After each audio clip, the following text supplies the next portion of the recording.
if you are facing this issue, if I reproduce in front of you, let's say I'm writing anything here.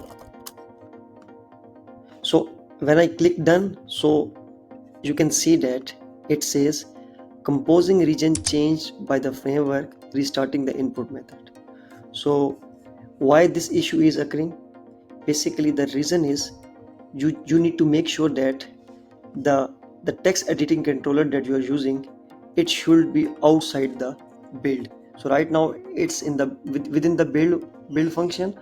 So that's why whenever we are pressing the done button, so it's rebuild the screen and its value again initialized to starting one. So that's why this issue is occurring. So you just simply need to remove within the build function to outside the build function.